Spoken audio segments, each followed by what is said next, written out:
ওয়াল্লাহি আল্লাহর কসম করে বলছি, আমার কথা বোঝার চেষ্টা করুন। আপনার মধ্যে যদি ইসলাম থাকে, আপনি যদি কালিমার বিশ্বাসী হয়ে থাকেন, আপনি যদি মুহাম্মদ আরবির উম্মত হয়ে থাকেন, আপনি যদি কোরআনওয়ালা হয়ে থাকেন, আপনি যদি ইসলামওয়ালা হয়ে থাকেন, আল্লাহর কসম করে বলছি, আপনি যদি মুসলিম হয়ে থাকেন, আপনার জবানের স্লোগান থাকবে একটা, আমার নেতা নেতার জায়গায়, আমার দল দলের জায়গায়, আমার পীর পীরের জায়গায়। আল্লাহর কসম করে বলছি, আমার নেতা নেতা থাকবে ততক্ষণ, আমার নেতা ইসলাম মানবে যতক্ষণ, আমার নেতা নেতা থাকবে ততক্ষণ, আমার নেতা কোরআন মানবে যতক্ষণ, আমার মুহাম্মদ আরবিকে মানবে যতক্ষণ। আল্লাহর কসম করে বলছি, যেদিন থেকে আমার নেতা আমার ইসলামের বিরুদ্ধে কথা বলবে, আমার নেতা কোরআনের বিরুদ্ধে কথা বলবে, আমার নেতা আমার নবীর আরশচুম্বী মর্যাদার বিরুদ্ধে আক্রমণ করে বলবে, আক্রমণ করে কথা বলবে, আল্লাহি ওয়াল্লাহি ওয়া রাব্বিল কাবা, তখন থেকে সে কোন মুসলমানের বাচ্চার নেতা হতে পারে না। সাদ ইবনে আবি ওয়াক্কাস ঈমানের, তার অন্তরের মধ্যে এমন ঈমানের পারদ জ্বলেছে, ঈমান দীপ্ত কণ্ঠে আওয়াজ করে বলেছে, আল্লাহর কসম করে বলছি, ওয়াল্লাহি ওয়া রাব্বিল কাবা, ও মা তুমি শুনে রাখো, ভালো করে শুনে রাখো, লাউ কানাত লাকি মিআতু নাফসিন, আল্লাহ যদি তোমাকে 100টা আত্মা জীবন দান করে, ফাখারাজাত নাফসান নাফসান, আর একটা একটা করে যদি 100টা জীবনও তোমার চলে যায়, ওয়াল্লাহি মা তারাকতু হাদা লিশাইইন, আমি মুহাম্মদ আরবির ধর্ম এক মুহূর্তের জন্য ছাড়তে পারি না। ইনসিতি ফাকুলি ও ইনসিতি ফালা তাকুলি, মন চাইলে খাও, মন না চাইলে না খাও, কিন্তু মুহাম্মদ আরবির ধর্ম ইসলাম আমি ছাড়তে পারবো না। আজকে আমি আপনাদের সামনে আল্লাহর পবিত্র কোরআনের এক অন্যতম একটি সূরা মাইদা থেকে একটি আয়াত তেলাওয়াত করেছি। আমার আলোচনার মূল বিষয়বস্তু হচ্ছে আল্লাহর হাবিব নবী মুহাম্মদ সাল্লাল্লাহু আলাইহি ওয়াসাল্লামের সুহবত প্রাপ্ত জান্নাতি নাজাতি সাহাবায়ে কেরামের ঈমান কেমন ছিল, আর আমরা নবীর উম্মত হয়ে এত বড় নিয়ামত আল্লাহ আমাদেরকে দান করার পরেও আমাদের ঈমানের অবস্থাটা কতটুকু, বুঝতে পেরেছেন? আমার আলোচনার বিষয়বস্তু বুঝতে পেরেছেন?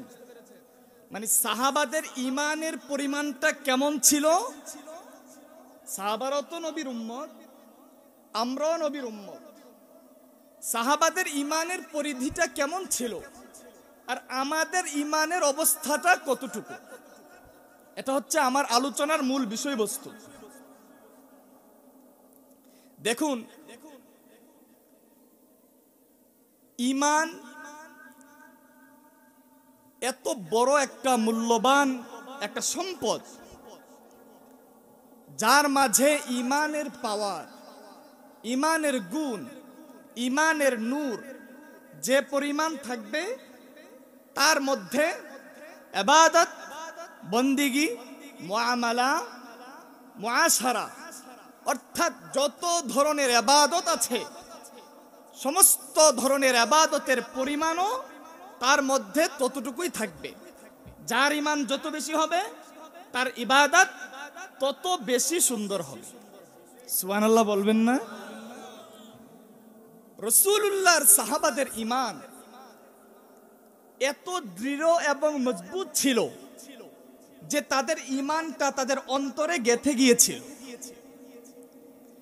বলে শুধু তাদের অন্তরে তাদের ঈমানটা দৃঢ় হয়েছে বিষয়টা এরকম না, বরং ঈমানটা এত পরিমাণ তাদের অন্তরে জমা হয়েছে, বলে সেই ঈমানের জন্য প্রয়োজন হয়েছে বাড়ি ছেড়ে দিয়েছে, প্রয়োজন হয়েছে ঈমানকে ধরে রাখতে স্ত্রী ছেড়ে দিতে হবে, স্ত্রী ছেড়ে দিয়েছে, সন্তান ছেড়ে দিয়েছে, পিতামাতা ছেড়ে দিয়েছে, এমনকি রাসূলুল্লাহর সাথে হিজরত করে মদিনায়ও গিয়েছে, হাত্তাকে এমনকি ঈমানের জন্য জীবন পর্যন্ত উৎসর্গ করে দিয়েছে।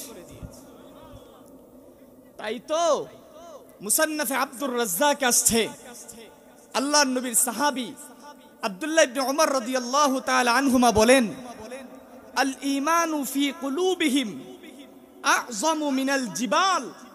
হে পৃথিবীবাসী, আল্লাহর হাবিবের সাহাবায়ে কেরামের মধ্যে কি পরিমাণ মজবুত ঈমান ছিল।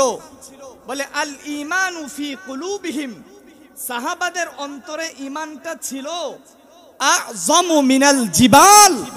বলে পাহাড় যেমন মজবুত, সেই মজবুত দৃঢ় পাহাড়ের চেয়েও সাহাবাদের অন্তরে ঈমান তার চেয়েও বেশি দৃঢ় এবং মজবুত ছিল।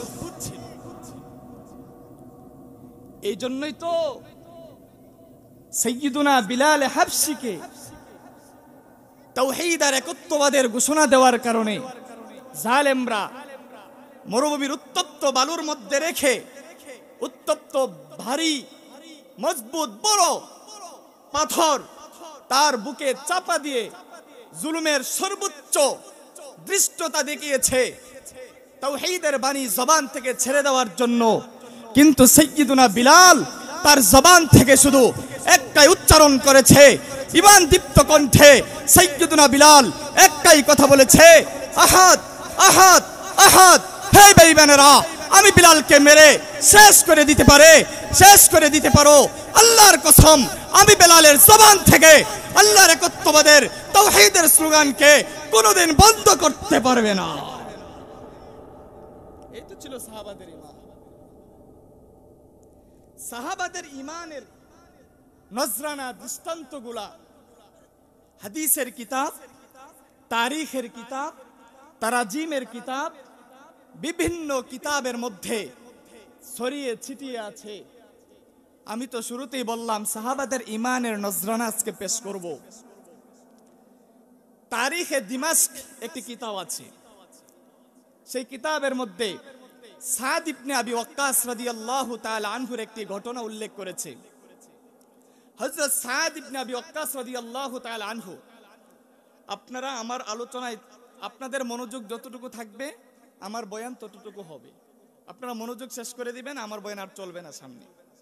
এখন আপনাদের মনোযোগের উপর ভিত্তি করবে। আর সর্বোপরি একটা বিষয় আবারও বলছি, আপনাদের কাছে মাপ চাই, আমার বাবা বয়সী দাদা বয়সী, মিস্টেক হয়ে যেতে পারে, কথা এদিক সেদিক হয়ে যেতে পারে। আল্লাহর রাস্তে আপনারা কষ্ট নেবেন না, ক্ষমার দৃষ্টিতে দেখবেন। সাদ ইবনে আবি ওয়াক্কাস রাদিয়াল্লাহু তাআলা আনহু ইসলাম গ্রহণের আগ থেকেই তিনি ছিলেন মা ভক্ত।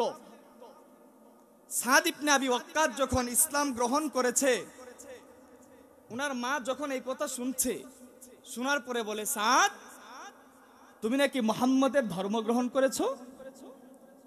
বাপ, মুহাম্মদের ধর্ম ছেড়ে দাও। যদি মুহাম্মদের ধর্ম না ছাড়ো তাহলে আমি তোমার জনম দুঃখিনী মা, আমি না খেয়ে থাকবো, খানা পিনা সব কিছু ছেড়ে দিব। এই কারণে যদি আমি মারা যাই, মানুষ তোমাকে বলবে পাগল ছেলে, কত বড় বেয়াদব, তার কারণে তার মা না খেয়ে মারা গেছে। সাদ ইবনে আবি ওয়াক্কাস কি জবাব দিয়েছে জানেন? ইতিহাসের পাতায় আজ সেই কথা এখনো আছে। সাদ ইবনে আবি ওয়াক্কাস বলেন, ইয়া উম্মি লা তাফআলি ওয়া ইন্নী লা আদউ দীনি হাদা লিশাইইন। ও মা, তোমার কাছে মাপ চাই, তুমি যে সিদ্ধান্ত নিয়েছো খানা পিনা ছেড়ে দিবে, এই কাজটা করো না। তবে শুনে রাখো, সর্বশেষ রেজাল্ট হচ্ছে তুমি যাই করো, আমি সাদ কিন্তু যেই নবীর প্রেমে পড়ে ঈমান এনেছি, সেই ঈমান আর ইসলামকে বিন্দু পরিমাণ এক মুহূর্তের জন্য ছাড়তে পারবো না। কি ভাই সুবহানাল্লাহ, আসে না মুখ দিয়ে? আরো জোরে বলেন, আরো জোরে। এরপরে সাদ ইবনে আবি ওয়াক্কাস রাদিয়াল্লাহু তাআলা আনহুর মা কি করলেন? যেহেতু এই কথা বলছে, তারপর উনি খানা পিনা ছেড়ে দিলেন। একদিন দুই দিন খানা পিনা ছেড়ে দিয়েছে, দুর্বল হয়ে গেছে। ভাবছে আমার ছেলে তো আমাকে ছাড়া আর কিছু বুঝে না, হয়তো আমার এই দুর্বল অবস্থা দেখলে আমার ছেলে মনে হয় মুহাম্মাদের দিন ছেড়ে দিবে। এই একদিন দুই দিন সাদ রাদিয়াল্লাহু তাআলা আনহু দেখছে, তারিখে দিমাশকে আসছে সহিহ সনদে, যে উনার মা উনার ইসলামের কারণে খানা পিনা ছেড়ে দিয়েছে, দুর্বল হয়ে গেছে। উনার মা মনে হয় ভাবছে যে আমার মা আমার এই অবস্থা দেখে বোধহয় আমার মা ভাবছে আমি ইসলামটা ছেড়ে দিব। সাদ ইবনে আবি ওয়াক্কাস চিৎকার মেরে ঈমান দীপ্ত কণ্ঠে বলেছে, ইয়া উম্মাহ তা'লামিনা ওয়াল্লাহি ইয়া উম্মাহ লাউ কানাত লাকি মিআতু নাফসিন ফাখারাজাত নাফসান মা তারাকতু হাদা লিশাইইন ইন শি'তি ফাকুলি ওয়া ইন শি'তি ফালা তা'কুলি। সাদ ইবনে আবি ওয়াক্কাস ঈমানের তার অন্তরের মধ্যে এমন ঈমানের পারদ জ্বলেছে, ঈমান দীপ্ত কণ্ঠে আওয়াজ করে বলেছে, আল্লাহর কসম করে বলছি, ওয়াল্লাহি ওয়া রাব্বিল কাবা, ও মা তুমি শুনে রাখো, ভালো করে শুনে রাখো, লাউ কানাত লাকি মিআতু নাফসিন, আল্লাহ যদি তোমাকে 100টা আত্মা জীবন দান করে, ফাখারাজাত নাফসান, আর একটা একটা করে যদি 100টা জীবনও তোমার চলে যায়, ওয়াল্লাহি মা তারাকতু হাদা লিশাইইন, আমি মুহাম্মদ আরবীর ধর্ম এক মুহূর্তের জন্য ছাড়তে পারি না। ইন শি'তি ফাকুলি ওয়া ইন শি'তি ফালা তাকুলি, মন চাইলে খাও, মন না চাইলে না খাও, কিন্তু মুহাম্মদ আরবীর ধর্ম ইসলাম আমি ছাড়তে পারবো না। এখান থেকে কি পেলাম? এখান থেকে পেলাম সাহাবাদের ঈমান এতটাই মজবুত ছিল যে তাদের ঈমানের কাছে তাদের মা নিজের জন্মধারিণী পেটে যে মা ধারণ করেছে সেই মার ভালোবাসা তাদের ঈমানের কাছে হার মেনেছে। কিন্তু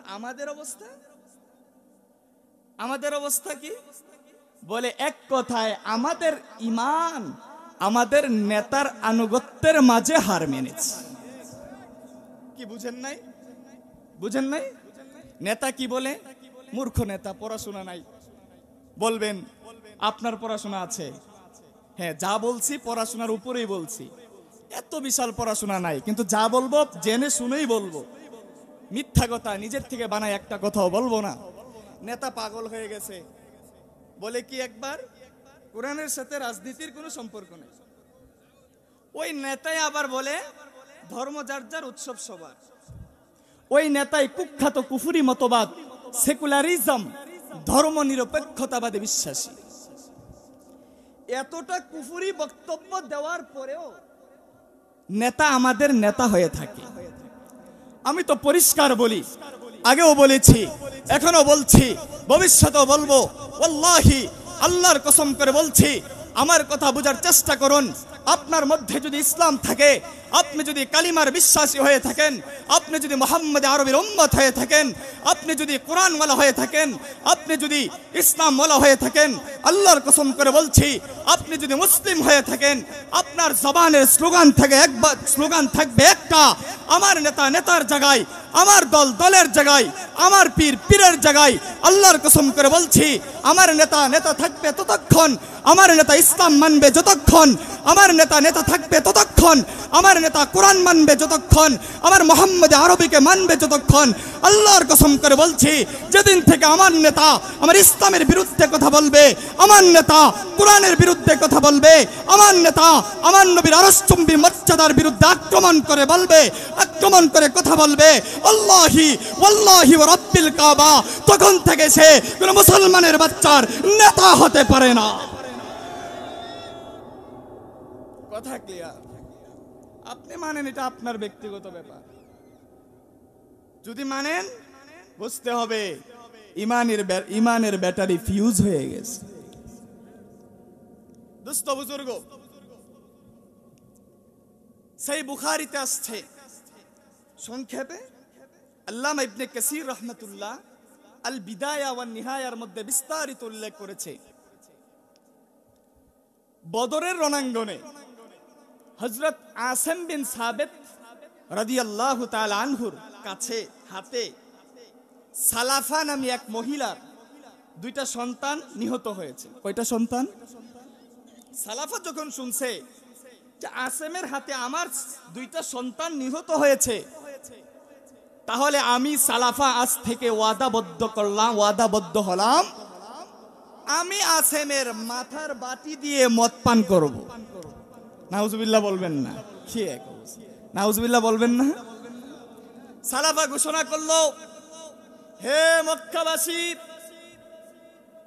আসেম তার এত বড় সাহস, আমার দুইটা সন্তানকে সে হত্যা করেছে, যে আসেমের মাথা কেটে আমার কাছে আনতে পারবে অথবা আসেমকে জীবিত ধরে আমার কাছে আনতে পারবে, তাহলে আমি তাকে পুরস্কার হিসাবে 100 উট দান করব।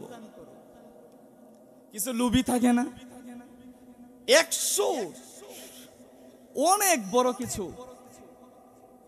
সুফিয়ান বিন খালেদ বলেন, আমি রাজি। ঠিক আছে, তুমি আসিমের মাথা এনে দাও। সুফিয়ান বিন খালেদ সে কৌশল আটলো, আজল ও কারা, এই দুই গোত্রের 7 জন ব্যক্তিকে ইসলামের ভান ধরালো, মানে তাদেরকে ইসলামের লেবাস ধরাইলো। বলল যে তোমরা দাবি করবে তোমরা মুসলমান দাবি করে মদিনায় নবীর কাছে যাবে, যে বলবে ইয়া রাসূলুল্লাহ আমরা তো নতুন ইসলাম গ্রহণ করেছি। দেখেন সাহাবাদের ঈমান, এই ঘটনাটা মনোযোগ দিয়ে শুনবেন। বলে ইয়া রাসূলুল্লাহ আমরা তো নতুন ইসলাম গ্রহণ করেছি, তো আপনি আমাদের কোরআন শিক্ষা করতে হবে, আমাদের কোরআন শিক্ষাদানের জন্য মক্কাতে তো কেউ নাই, আপনি আমাদেরকে কিছু সাহাবা দেন, আমরা তাদের কাছ থেকে কোরআন শিক্ষা করব। কোরআনের কথা কেন বলছে? কারণ আসেম বিন সাবেত উনি ছিলেন শ্রেষ্ঠ একজন কারি, সাহাবাদের মধ্যে শ্রেষ্ঠ কয়েকজন কারির মধ্যে একজন কারি। রাসূলুল্লাহ প্রথমে রাজি না, দিবে না, এরপরও তাদের কাকুতি মিনতি এমন পর্যায়ে গেছে, রাসূলুল্লাহ বললেন ঠিক আছে। পরে 10 জনের একটা কাফেলা তৈরি করলো, ওই কাফেলার নেতা বানিয়ে দিল আসেম বিন সাবেত রাদিয়াল্লাহু আনহুকে। বুঝতে পারছেন? 10 জন রওনা হলো। মক্কা ও মদিনা দুইটার মাঝে দূরত্ব হচ্ছে 500 কিলোমিটার। তারা যখন আসফান নামক স্থানে আসলো, তখন ওই যে 7 জনকে ইসলামের লেবাস ধরিয়ে পাঠাইছে, এর মধ্যে একজন সুফিয়ানকে কল করেছে, মানে খবর দিছে, সংবাদ, যে এদেরকে তো নিয়ে আসছি, আমরা আসফানে আছি। সুফিয়ান বিন খালেদ এই সুযোগে 200 বেঈমানকে অস্ত্র শস্ত্রে সজ্জিত করে তারা নিয়ে আসলো। হযরত আসেম বুঝে ফেললেন। বুঝার পরে হযরত আসেম সাথে ছিল একটা টিলা, তারিখের কিতাবে আসছে টিলাটার নাম হচ্ছে ফতফত। আসেম 10 জন সাথীকে, বাকি 9 জন সাথীকে নিয়ে টিলায় উঠে গেলেন। উঠে গিয়ে আসেম বুঝলেন যে এখন তাদের সাথে আমাদের লড়াই ছাড়া কোনো উপায় নেই, আর এই লড়াইয়ে হয়তো আমরা শাহাদাতই বরণ করব। তখন তিনি বাকি 9 জনের উদ্দেশ্যে এক জালমে ভাষণ দিলেন, যেন প্রত্যেকে জিহাদের জন্য প্রস্তুত হয়ে যায়। আসেম বললেন, গাজী হে হামে গরহু ফতা, গাজী হে হামে গরহু ফতা ওয়ারনা শাহাদাত, আয়েন্দা মিলে ওয়ারনা মিলে সমঝু গনিমাত। আসেম বলেন, এই সাহাবারা, যদি এই যুদ্ধে বিজয় লাভ করি তাহলে হব আমরা শ্রেষ্ঠ গাজী, ওয়ারনা শাহাদাত, আর যদি যুদ্ধে পরাজয় বরণ করি তাহলে হব আমরা শহীদ। আয়েন্দা মিলে ওয়ারনা মিলে সমঝু গনিমাত। বলে এই যে একটা ইসলামের জন্য ত্যাগ আর কুরবানি, এই যে একটা সুযোগ আসছে, বলে এই সুযোগটা নাও আসতে পারে ভবিষ্যতে। ও সাহাবায়ে কেরাম, এই সুযোগটাকে তোমরা জীবনের সবচেয়ে বেশি গনিমত হিসাবে সুযোগটাকে কাজে লাগাও। আচ্ছা বলেন, সাহাবাদের সাথে আর কোন মুসলমান আছে?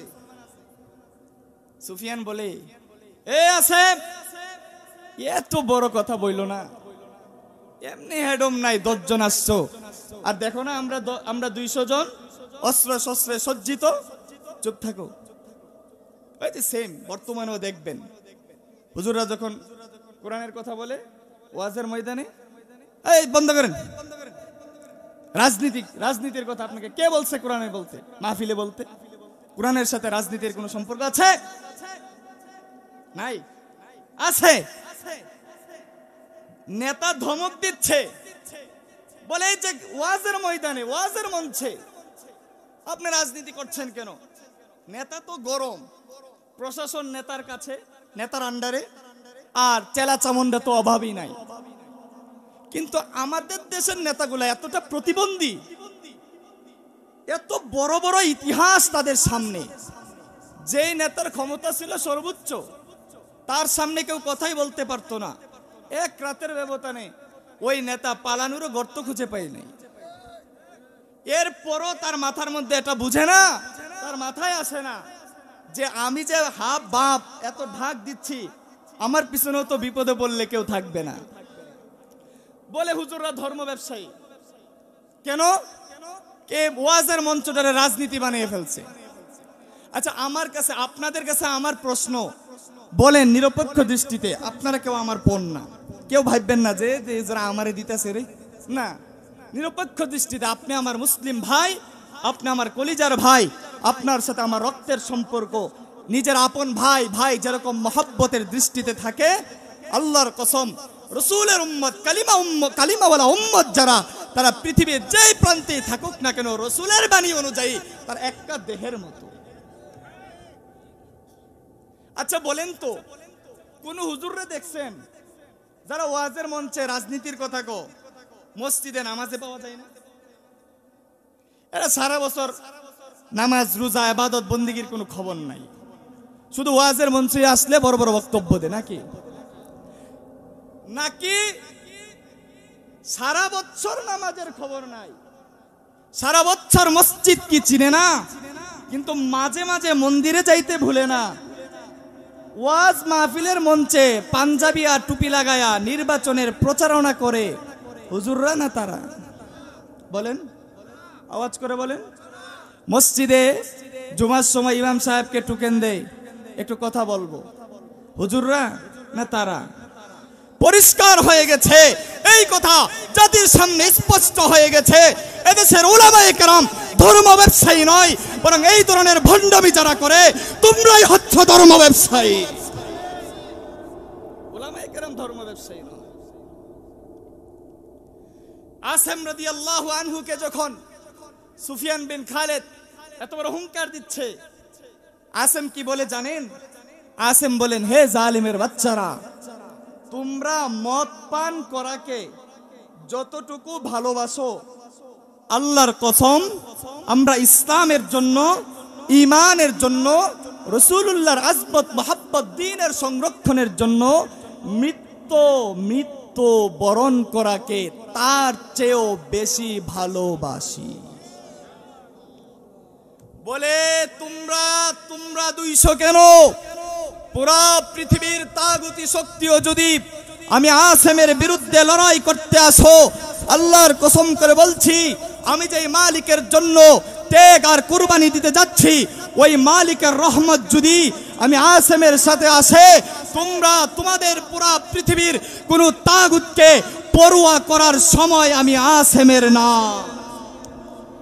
সাহাবাদের সেই আওয়াজে আজ আমরা পুরা পৃথিবীর সমস্ত তাগুতি শক্তিকে বলতে চাচ্ছি, তোমরা যারা আমাদেরকে ক্ষমতার বই দেখাচ্ছ, আল্লাহর কসম করে বলছি, তোমরা দুনিয়ার পথ পদবীকে যেই পরিমাণ ভালোবাসো, ওয়াল্লাহি আল্লাহর কসম করে বলছি, আমরা তাওহীদ প্রিয় ঈমানদাররা আল্লাহর দ্বীনের হেফাজতের জন্য, কোরআনের সংরক্ষণের জন্য, আল্লাহর নবীর আসবতকে রক্ষা করার জন্য আল্লাহর রাস্তায় জিহাদ করে শাহাদাতের পিয়ালা পান করাকে তার চেয়েও বেশি ভালোবাসি। আমাদেরকে ভয় দেখে লাভ নাই। डर नहीं कुछ गम नहीं जब रहमत रहमान है, जुमला आलम हो मुखालिफ फिर नहीं नुकसान है। डर नहीं कुछ, আমাদের কোনো ভয় নেই, গম নেই, আমাদের কোনো পেরেশানি নাই, जब रहमत रहमान है, যখন আমাদের সাথে আমাদের মালিক সৃষ্টিকর্তার দয়া আছে। जुमला आलम हो मुखालिफ फिर नहीं नुकसान हो। বলে এক দুইজন কেন, বাংলাদেশের তাগুতরা কেন, পুরো পৃথিবীর তাগুতরাও যদি আমাদের বিরুদ্ধে আসে, ওপেনলি আমরা অস্ত্র হাতে নিয়ে রাসূলুল্লাহর মৃত্যু মুর্তা সুন্নাত জিহাদকে জীবিত করার জন্য, তাদের বিরুদ্ধে লড়াই করার জন্য অবিলম্বে প্রস্তুত হয়ে আছে। এরপরে শুরু হলো, তারা আসেমকে বলল, আচ্ছা মৃত্যুর ব্যাপারে এতটা তাড়াতাড়ি তাড়াহুড়া কইরো না, আশ্রয় চাও মাফ করে দিব। আসেম বলল, না, তোদের কাছে আমি আশ্রয় চাইতে পারি না, হয়তো শাহাদাত অন্যই, আর না হয় গাজী যোদ্ধা বিজয়ী। এরপরে শুরু হলো তীরের যুদ্ধ, উভয় পক্ষে তীর নিক্ষেপ শুরু হলো, তীর শেষ হয়ে গেল এক পর্যায়ে। এরপরে শুরু হলো বর্ষার যুদ্ধ। এক কুলাঙ্গার তার বর্ষাটা আসেমকে টার্গেট করে এমন ভাবে দিয়েছে, আসেমের এক দিক থেকে ঢুকে অপর দিক থেকে বের হয়ে গেছে। আসেম সাথে সাথে শাহাদত বরণ করেছে। শাহাদতের আগ মুহূর্তে আসেম রাদিয়াল্লাহু তাআলা আনহু আল্লাহর কাছে কান্না করে বলছে, আল্লাহ, এই যে ত্যাগ আর কুরবানি, এটা তো আমার জন্য না, তোমার দ্বীনের সংরক্ষণের জন্য। মালিক রে, সালাফা ওয়াদা করেছে আমার মাথার বাটি দিয়ে মদ পান করবে, আমাকে বেইজ্জতি করবে। আল্লাহ, আমার মাথা থেকে পাতা পর্যন্ত সমস্ত শরীর তোমার কাছে আমানত দিলাম, তোমরা জালেমের অপমান থেকে আমি আসেমের পুরো বডিটাকে তুমি আল্লাহ হেফাজত করো। আসেমকে শেষ করে দিয়েছে, মূল টার্গেট আসেম, দৌড়ে আসছে, আসেমের কেল্লা কেটে নিয়ে যাবে। দেখে কি আসার পরে চতুর্দিক থেকে মৌমাছির লস্কর হযরত আসেমকে ঘেরাও দিয়ে আছে। আর জুড়ে বলবেন না? তারা আসেমকে ধরতে যা, মৌমাছির লস্কর একের পর এক কামড় মারে, যাওয়ার কোনো সুযোগই নাই। তারা ভাবলো যে এখন তো পারা যাবে না, মৌমাছির লস্কর যখন সন্ধ্যা হয়ে যাবে তখন বাড়িতে চলে যাবে, বাসায় চলে যাবে, রাত্রে এসে আসেমের কেল্লা নিয়ে যাব। পরে তারা যখন রাত্রে আসলো, দেখি কি আল্লাহর কুদরতি বন্যা এসে আসেমের পুরা দেহটাকে বন্যায় ভাসিয়ে নিয়ে গেছে। সুবহানাল্লাহ বলবেন না? নিরাশ হয়ে গেল সুফিয়ান বিন খালেদ, সালাফার কাছে লোক পাঠাইলো, আসেম রে তো মারছি, 100 উট দাও। সালাফা বলল, বেটা, কি শর্ত দিয়েছি? শর্ত দিয়েছি আসেমকে জ্যান্ত আমার কাছে আনতে হবে, অথবা তার কল্লা আমার কাছে আনতে হবে। আনছো? শর্ত মানছো না, যাও। কিসের আবার 100? আল্লাহ যাকে সম্মান করে, সম্মানিত করে, পৃথিবীর কেউ তাকে অপমান করতে পারে না। আল্লাহ যাকে অপমান করে, পৃথিবীর কোন শক্তি তাকে সম্মানিত করতে পারে না। এই জন্য আল্লাহ বলেন, ওয়া তুইজ্জু মান তাশা ওয়া তুযিল্লু মান তাশা বিয়াদিকাল খায়র ইন্নাকা আলা কুল্লি শাইইন কাদির। আল্লাহ বলে, ওয়া তুইজ্জু মান তাশা, আমি আল্লাহ যাকে চাই তাকেই সম্মান দান করি। ওয়া তুযিল্লু মান তাশা, আমি আল্লাহ যাকে চাই তাকেই অপমান অপদস্থ করি। বিয়াদিকাল খায়র, সমস্ত কল্যাণ এর ধনভাণ্ডার আমি আল্লাহর কাছে। ইন্নাকা আলা কুল্লি শাইইন কাদির, হচ্ছে সমস্ত কিছুর উপর সক্ষম, সমস্ত কিছুর উপর ক্ষমতাবান। সম্মানিত সুধী, এরপরে বাকি আরো 6 জন শাহাদত বরণ করেছে, রয়েছে 3 জন। এর মধ্যে একজন হচ্ছে হযরত যায়েদ বিন দাসিনা, আরেকজন হচ্ছে হযরত খুবাইব বিন আদি, আরেকজন হচ্ছে একজন হচ্ছে যায়েদ বিন দাসিনা, আরেকজন হচ্ছে আব্দুল্লাহ বিন তারেক, আরেকজন হচ্ছে খুবাইব বিন আদি। 3 জনকে শিকল দ্বারা বেঁধে তারা মক্কায় নিয়ে যাচ্ছে। এর মধ্যে আব্দুল্লাহ বিন তারেক কোন রকমে হাতের রশি খুলে এরপরে ছুটে তাদের উপর আক্রমণ করা শুরু করেছে। আব্দুল্লাহ বিন তারেকের আক্রমণ দেখে তারা পাল্টা আক্রমণ করে আব্দুল্লাহ বিন তারেককে শহীদ করে ফেলেছে। এরপরে বাকি 2 জন খুবাইব বিন আদি, তাদের ঘটনা আরো আশ্চর্য। আমি ঘটনা শব্দ বলবো, ঘটনার মধ্যে অনেক কিছু আছে জানার।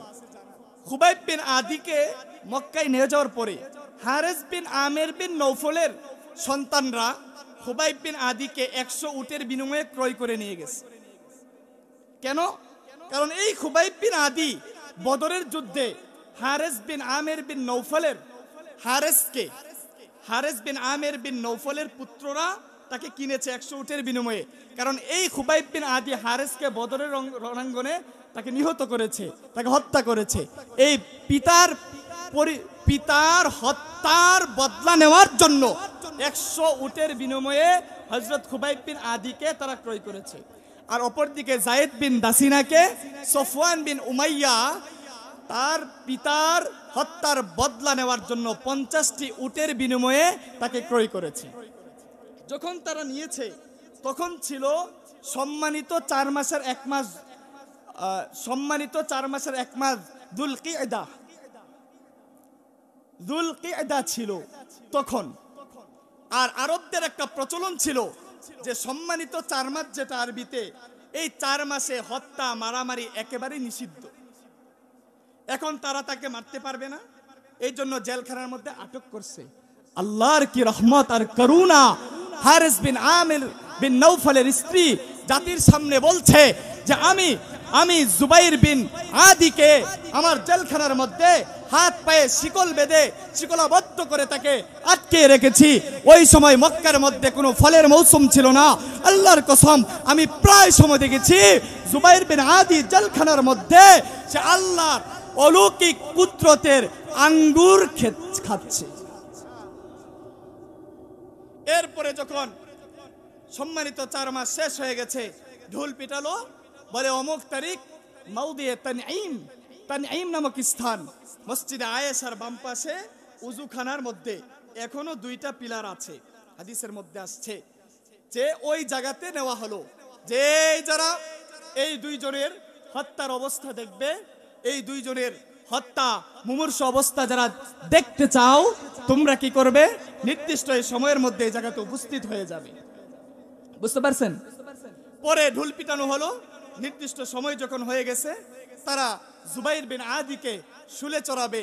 এর আগে জুবাইর বিন আদি বলে যে, হে বেঈমানেরা, আমাকে তো এখন শুলে দিবা তোমরা, তোমাদের কাছে আমার একটা আবদার, আমাকে কি সর্বশেষ মুহূর্তে আমার মালিকের কুদরতি পায়ে একটু সিজদা দেওয়ার সুযোগ দিবে? ঠিক আছে। হযরত জুবাইর বিন আদি 2 রাকাত নামাজ পড়লেন। নামাজ পড়ার পরে জুবাইর বিন আদি বলেন যে, হে দুশমনরা, আমার নামাজ আমার সালাত আরো লম্বা করতাম, কিন্তু যদি আমি লম্বা করতাম তাহলে তোরা বলতি যে আমি তোদের মৃত্যুর ভয়ে নামাজকে দীর্ঘ করেছি, এই জন্য আমি নামাজটাকে সংক্ষিপ্ত করে ফেলেছি। শুলে চড়ানোর আগে জুবাইর বিন আদি একটা কবিতা আবৃত্তি করেছিল। কবিতাটা হচ্ছে, ওয়ালাস্তু উবালি হিনা উক্তালু মুসলিমা আলা আই শাক্কিন কানা লিল্লাহি মাসরাই ওয়াযালিকা ফি দাতিল ইলাহি ওয়া ইয়াশা ইউবারিক আলা কুল্লি আওসালি সালভিন মুমাজ্জাইন। কবিতার অর্থ হচ্ছে, ওয়ালাস্তু উবালি হিনা উক্তালু মুসলিমা, আমি জুবাইর বিন আদি যেহেতু মুসলমান অবস্থায় শাহাদত বরণ করছি, আমার দেহ ইন্তেকাল হবে, আমার মৃত্যু হবে মুসলমান অবস্থায়, সুতরাং এই মৃত্যুকে আমার পরোয়া করার কোনো সময় নেই, কোনো টাইম নেই। আলাই শাক্কিন কানা লিল্লাহি মাসরাই, আমার মরণটা যেভাবেই হোক না কেন হবে তো আল্লাহর জন্য। সুবহানাল্লাহ বলবেন না? ওয়াযালিকা ফি দাতিল ইলাহি ওয়া ইয়াশা, আর যেহেতু মৃত্যুটা হচ্ছে আল্লাহর জন্য, ইউবারিক আলা কুল্লি আওসালি সালবিন মুমাজ্জাইন, আল্লাহ চাহে তো এরা আমার দেহটাকে হইতে পারে খণ্ড বিখণ্ড করে দিবে, আমার আল্লাহ চাহে তো আমার প্রতিটা খণ্ড বিখণ্ড অঙ্গের মধ্যে আমার আল্লাহ বরকত দিতে পারে। এই যে জুবাইর বিন আদি ফাঁসির আগে, শুলে চড়ার আগে 2 রাকাত নামাজ পড়েছে, জুবাইর বিন আদি কিয়ামত পর্যন্ত আগত সমস্ত মৃত্যু পথের যাত্রী, তারা ফাঁসির আগে 2 রাকাত তাদের জন্য নামাজ পড়া, এই আদর্শ প্রতিষ্ঠাই করেছে সর্বপ্রথম এই জুবাইর বিন আদি রাদিয়াল্লাহু তাআলা আনহু। জুবাইর বিন আদিকে শুলে চড়ানো হবে। উনার চেহারাটা পশ্চিম দিকে, বেঈমানেরা সহ্য করতে পারে নাই, উনার চেহারাটাকে পশ্চিম দিক থেকে সরিয়ে দিছে। যখন সরিয়ে দিছে, উনার কলিজার মধ্যে দাগ লেগেছে। উনি চিৎকার মেরে বলেছেন, ওয়ালিল্লাহিল মাশরিক ওয়াল মাগরিব ফাআইনামা তুওয়াল্লু ফাসাম্মা ওয়াজহুল্লাহ, আরে আমার চেহারা তোমরা যেদিকেই ঘোরাও না কেন, ওয়ালিল্লাহিল মাশরিক ওয়াল মাগরিব, পূর্ব পশ্চিম সব তো আমার আল্লাহরই। যেদিকে আমার চেহারা ঘুরাইবা সেদিকে আমার আল্লাহ আছে। ফাঁসিতে দেওয়ার আগে বলে, জুবায়ের তোমারে মাফ করে দেবো, একটা শর্ত, ইসলাম ছেড়ে দাও। উনার চেহারা লাল হয়ে গেছে। কি? আরে বুকার দল, শুধু একটা জানের জন্য আমি ইসলাম ছেড়ে দিব? আরে বুকার দল, যদি আমার ইসলামকে রক্ষা করার জন্য, ঈমানকে রক্ষা করার জন্য যদি হাজার সহস্র জান কুরবান দিতে হয়, আমি জুবাইর বিন আদি সহস্র জান কুরবান দিতে প্রস্তুত, কিন্তু আমার ইসলামকে ছাড়তে প্রস্তুত না। বলে তাহলে আরেকটা শর্ত মানবা? বলে কি? বলে তুমি শুধু মুখ দিয়ে এই কথাটা বলবা যে আজকে তুমি যে জায়গাতে আছো, তোমার যে নবী মুহাম্মদকে এই জায়গাতে রাখা হবে আর তোমাকে নিরাপদে বাড়িতে ছেড়ে দেওয়া হবে। আল্লাহু আকবার, আল্লাহু আকবার, আল্লাহু আকবার। হযরত জুবাইর বিন আদি নবীর ইশক আর মহব্বতের কারণে যে ঈমান দীপ্ত কণ্ঠে আওয়াজ করে যে ঘোষণা দিয়েছিল, ইতিহাসের পাতায় আজও তা স্বর্ণাক্ষরে লেখা আছে। জুবাইর বিন আদি চিৎকার মেরে বলেছিল, ওয়াল্লাহি মা উহিব্বু আন্না মুহাম্মদ আল-আন ফি মাকানিহি আল্লাতী হুয়া ফীহি তুসিবহু শাওকাতুন তুদিহি ওয়া আন্নী জালিসুন ফি আহলি। হে দুনিয়ার মক্কার বেঈমানেরা শুনে রাখ, আল্লাহর কসম করে বলছি, আমার বদলা আমার হাবিবকে তোরা মৃত্যু দিবি, ফাঁসির কাস্টে ঝুলাবি, তা তো দূরের কথা। আমার হাবিব আজ যেই জায়গাতে আছে, তোরা যদি বলস আমার হাবিবের পা মুবারকের মধ্যে, শরীর মুবারকের মধ্যে একটা বিষাক্ত কাঁটা বিঁধবে, আর আমাকে এর বদলায় বাড়িতে নিরপেক্ষভাবে একেবারে উন্মুক্ত ছেড়ে দিবে, আল্লাহর কসম আমি জুবাইর বিন আদির শরীরের মধ্যে এক বিন্দু পরিমাণ রক্ত থাকতে তাও আমি বরদাস্ত করতে পারি না। কি বলেছে বলেন? কি বলেছে? হ্যাঁ দিয়ে দাও, আনো মোহাম্মদ রে আনো। কি বলেছে? যে ফাঁসি দিও না। কি বলেছে? ওরে বেটা, ফাঁসি তো দূরের কথা, সাইয়্যিদুল মুরসালিন যেই জায়গাতে আছে এখন বর্তমানে, আমি তো জানি না, সেই জায়গাতে যদি বলো মুহাম্মদ আরবির শরীর মুবারক এর মধ্যে একটা কাঁটা বিঁধবে, কাঁটা, এর বদলায় আমাকে ছেড়ে দিবে, তাও সম্ভব না। আজ কেমন মুসলমান? আমার নবীকে বলে চরিত্রহীন, আমার নবীকে বলে লম্পট, আস্তাগফিরুল্লাহ মাআদাল্লাহ। আমার নবীর আরশচুম্বী মর্যাদার বিরুদ্ধে কথা বলে আমরা কেমন মুসলমান হইলাম, কেমন আশেকে রাসূল হইলাম, কেমন সুন্নি হইলাম, কেমন আশেক হলাম, কেমন হুব্বে রাসূল আমাদের অন্তরে। রাসূলের বিরুদ্ধে এত কটূক্তি করে আমাদের শরীরের পশম খাড়ায় না। আর আমি তো দর্তহীন কণ্ঠে প্রত্যেকটা জায়গায় বলি, মুহাম্মদ বিন কাসিমের উত্তরসূরি যারা, সুলতান সালাউদ্দিন আইয়ুবীর সৈনিক যারা, তারা মুহাম্মদ আরবির ইজ্জত আর সম্মানকে রক্ষা করার জন্য প্রয়োজনে রক্ত দিবে, জীবন দিবে, শাহাদাতের কাস্টে শাহাদত যদি বরণ করতে হয় শহীদ হয়ে যাবে। আল্লাহর কসম করে বলছি, মুহাম্মদ আরবির উত্তরসূরিরা, মুহাম্মদের খাঁটি উম্মতেরা তার নবীর ইজ্জত আর ইজ্জতের উপর কোন আক্রমণকে কোনদিন তারা বরদাস্ত করতে পারে না।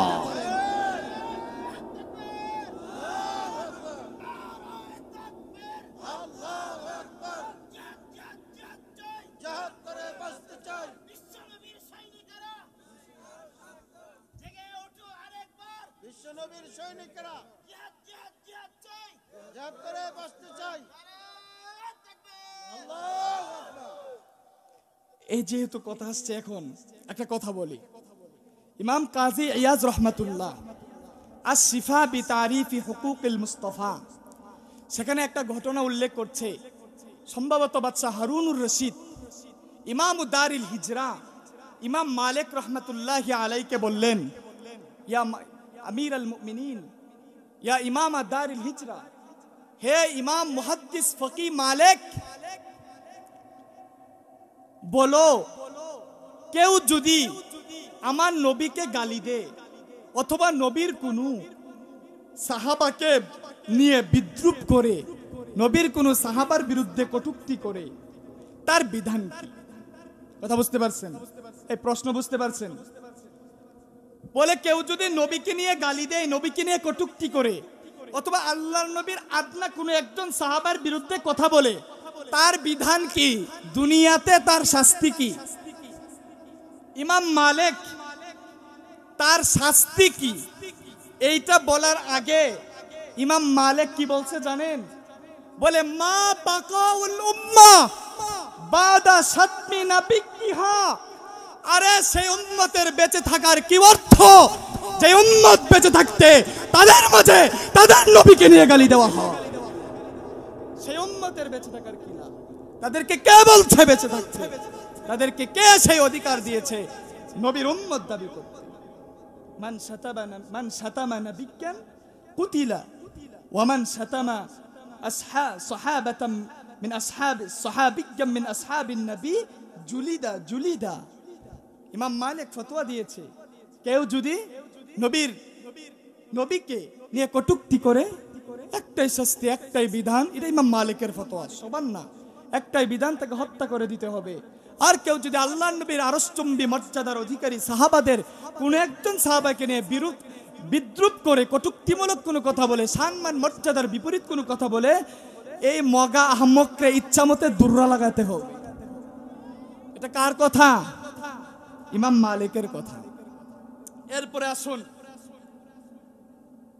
উনাকে যখন শুলে চড়াবে, তখন শুলে চড়ানোর আগে হযরত জুবাইর বিন আদি রাদিয়াল্লাহু তাআলা আনহু একান্ত আল্লাহর দিকে মুতাওয়াজ্জহ হয়ে বলছেন, আল্লাহ, এই যে চতুর্দিকে যেদিকেই তাকাই সেদিকেই দেখি শুধু দুশ্মন আর দুশ্মন। আল্লাহ, মুসলমান তো আর কাউকে দেখি না।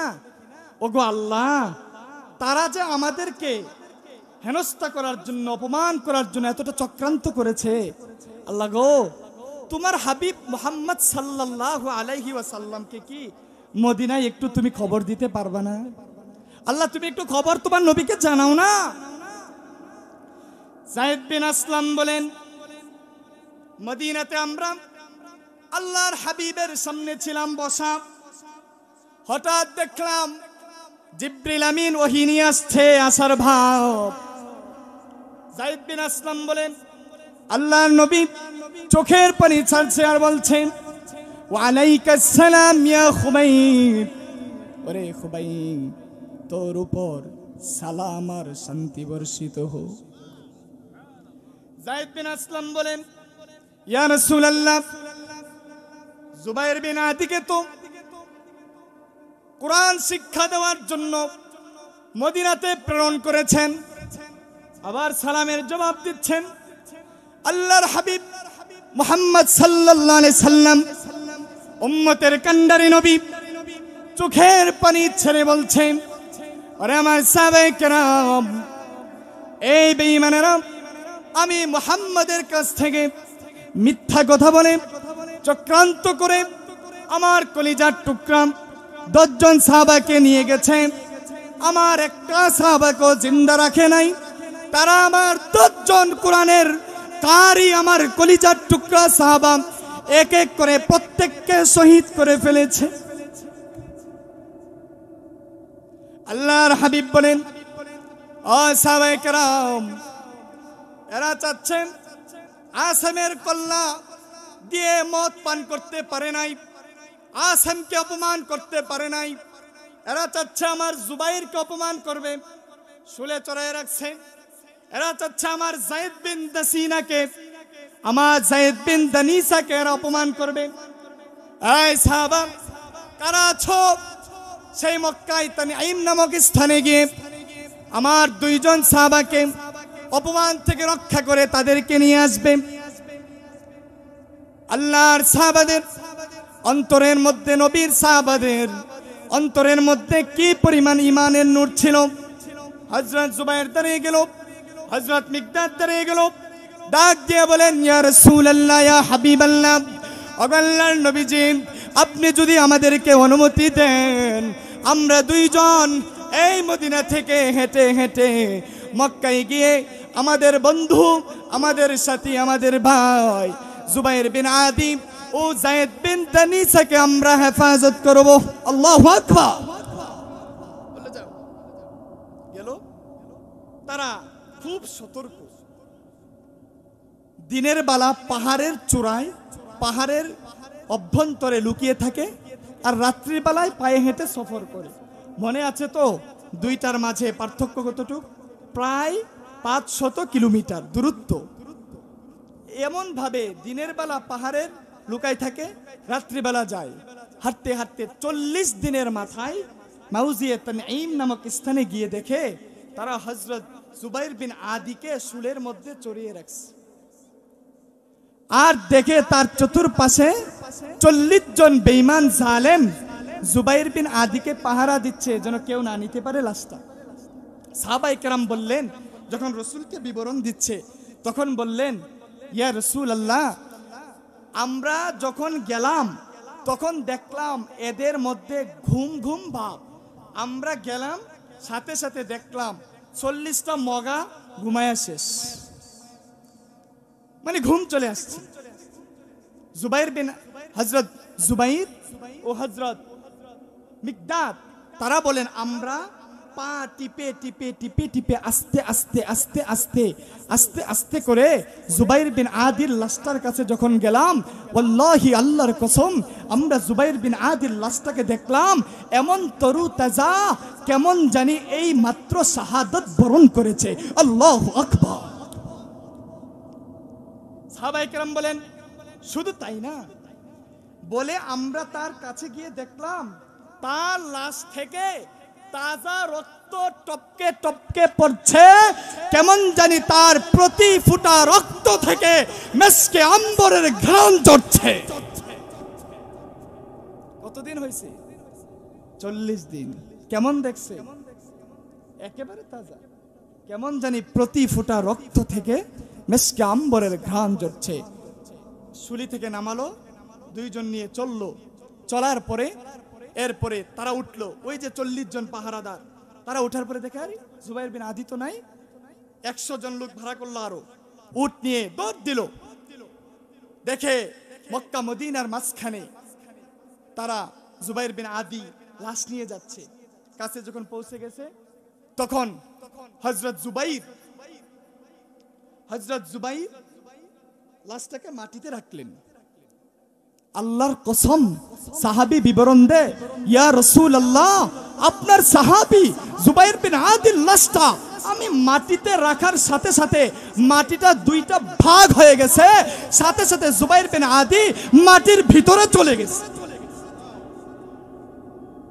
এর থেকে আসছে সর্বপ্রথম ইসলামের বলিউল আরদি, যেই সাহাবীর লাশটাকে মাটি গিলে ফেলেছে তিনি হচ্ছেন হযরত জুবাইর বিন আদি রাদিয়াল্লাহু তাআলা আনহু। এবার বলে জুবাইর শেষ, জুবাইরের লাশ আল্লাহ সংরক্ষণ করে ফেলেছে। আসো, তোদের বিরুদ্ধে আমরা দুইজন, মিকদাদ আমি জুবাইর যথেষ্ট, যদি মনে চাই লড়াই করো, লড়াই করতে প্রস্তুত। এমন হুঙ্কার দিছে, হুঙ্কারে 140 একেবারে থরথর করে কেঁপে উঠছে। তারা বললেন, না, আমরা আর লড়াই করতে হবে না, তোমরা যাও তোমরা যাও, আমরা যাও আমরা যাই। তারা যখন রাসূলুল্লাহর কাছে গিয়ে এই সংবাদ দিল, এই সংবাদ দেওয়ার সময় সাথে সাথে জিবরিল আসছে, আয়েশা বলল, ইয়া রাসূলুল্লাহ, আজ আপনার সাহাবী হযরত জুবাইর আর মিকদাদ এত বড় নিজের জীবনকে বাজি রেখে ইসলামের এত বড় একটা উজ্জ্বল কাজ করেছে, সাহাবাদের সম্মানকে হেফাজতের জন্য এমন উজ্জ্বল দৃষ্টান্ত প্রকাশ করেছে, বলে তাদের প্রশংসা আল্লাহর আরশে আজিম, আল্লাহর আরশে আজিম, 7 আসমান পর্যন্ত সমস্ত ফেরেশতারা আপনার এই দুই সাহাবীর প্রশংসায় ভাসিয়ে ফেলেছে, প্রশংসা করছে। পরে রাসূলুল্লাহ তাদেরকে জান্নাতের সুসংবাদ দিলেন। সুবহানাল্লাহ বলবেন না? এ তো দেখলেন তো